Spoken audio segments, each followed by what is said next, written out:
मरकजी वजीर ममलिकत बराए दाखिला बंडी संजय के बेटे बंडी साहिब अगरित पर एक नाबालिग बच्ची से जिनसी ज्यादती की कोशिश के मामले में हैदराबाद शहर के पेट बशीराबाद पुलिस स्टेशन में पोक्सो बच्चों को जिनसी जराइम से तहफ़्फ़ुज़ केस दर्ज किया गया, जबकि तहक़ीक़ात के लिए हुकूमत ने SIT भी तश्कील दे दी है। इस पस मंज़र में हुकूमत के रवैये पर साबिक़ वज़ीर हरीश राव ने अपने शदीद रद्द-ए-अमल का इज़हार किया। इस सिलसिले में हरीश राव ने मीडिया से बात करते हुए कहा कि बंडी साहिब अगरित के मामले में SIT का क़याम ही दरअसल केस को दफन करना है, जबकि सरीहन शिकायत मौजूद है। इस मामले में SIT क्यों और शिकायत आए 4 दिन गुजर चुके हैं, अब तक गिरफ्तारी क्यों नहीं की गई। उन्होंने कहा कि हमारे BRS रहनुमा कृष्णक और बालू ने रीट्वीट किए तो रात 1 बजे आकर उन्हें उठा लिया गया। उन्होंने ना कोई रेप किया ना कत्ल, बस X पर रीट्वीट किया था। इस पर रात 1 बजे घर जाकर BRS कारकुनों को गिरफ्तार करके मुकदमात पर मुकदमात बना दिए गए। PT वारंट लगाकर बगैर जमानत के अंदर डाल दिया, लेकिन रेवंत रेड्डी 4 दिन गुजरने के बावजूद एक रेप केस में शिकायत आने पर अब तक गिरफ्तार नहीं कर सके, जिससे इनकी मिली भगत वाली सियासत बेनकाब हो गई है। బండి భగీరథ్ విషయంలో సిట్టు వేయడం అంటేనే కేసును నీరుగార్చడం. ఇందులో సిట్ ఎందుకు? సీదా కంప్లైంట్ ఉంది కదా. అసలు కంప్లైంట్ వచ్చి 4 రోజులైనా ఇప్పటిదాకా ఎందుకు అరెస్ట్ చేయలేదు? డైరెక్ట్ గా ఇప్పుడు మా BRS పార్టీ మా క్రిషాంకో లేకపోతే మా నల్లబాలో రీట్వీట్ చేస్తే రాత్రి 1 గంటగా చెతకపోయినావు కదా.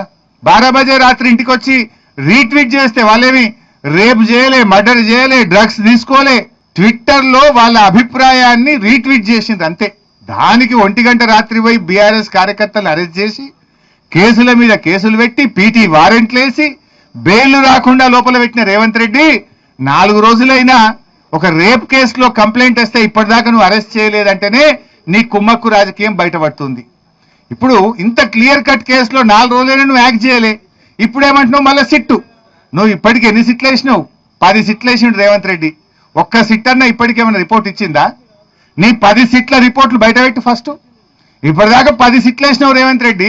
ఏ సిట్ అన్న తేల్చిందా? ఏ సిట్టు మీద చర్యలు జరిగినాయా?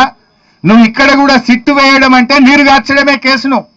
ఉద్దేశపూర్వకంగా కుమ్మక్కై నువ్వు ఇలా ఈ సిట్టు వేసి కేసును నీరుగార్చే ప్రయత్నం చేస్తున్నావు. లీగల్ ఇస్తాడు. ఇప్పుడు ఇంకోటి ఉంటుంది. నా డౌట్ ఇవాళ ఏంటంటే పార్లమెంట్ ఎన్నికలు రాగానే అప్పుడు సిట్ వేసిండు కదా, ఏది టెలిఫోన్ ట్యాపింగ్ లీకులు వస్తాయి. ఇట్లా అయిందట అట్లా అయిందట, సినిమా యాక్టర్లు అయిందని. మళ్ళీ పార్లమెంట్ ఎలక్షన్ కాగానే తప్పు సినిమా యాక్టర్లు ఎవరిది ట్యాప్ కాలేదు అని మళ్ళీ ప్రభుత్వమే చెప్పింది. మళ్ళా మొన్న సర్పంచ్ ఎన్నికలు మున్సిపాలిటీ ఎన్నికలు రాగానే మళ్ళీ సిట్టు లీకులన్నీ వచ్చినాయి. అలేవో మొన్న ఎలక్షన్లు అయిపోయినాయి, బంద్ అయింది. ఇప్పుడు బండి సంజయ్ గారిని కాపాడడానికి ఇవాళ పొద్దుకో రేపో మళ్ళీ లీకులు ఇస్తారు. ఇట్లా అయిందట అట్లా అయిందట, ఇందులో A1 ఈయనట, A2 ఈయనట, ఆయన పేరు పెట్టిరట, ఈయన పేరు పెట్టిరట అని రేవంత్ రెడ్డి ఎప్పుడు అవసరం ఉంటే అప్పుడు వాడుకుంటాడు దీన్ని. Leak master. మళ్ళీ ఇవాళ రేపో లీకులు ఇస్తాడు. ఇక లీకులు ఇచ్చి చర్చ పక్కదారి పట్టాలి. అసలు విషయం ప్రజలు మాట్లాడుకోవద్దు. ఎలక్షన్లు రాగానే లీకులు యాదికి వస్తాయి. రేవంత్ రెడ్డి ప్రభుత్వం డిఫెన్స్ లో పడంగానే లీకులు గుర్తొస్తాయి. లేదు ఏదన్నా ఒక అంశాన్ని దారి తప్పియాలి, విషయాన్ని చర్చ పక్కదారి పట్టాలనగానే లీకులు.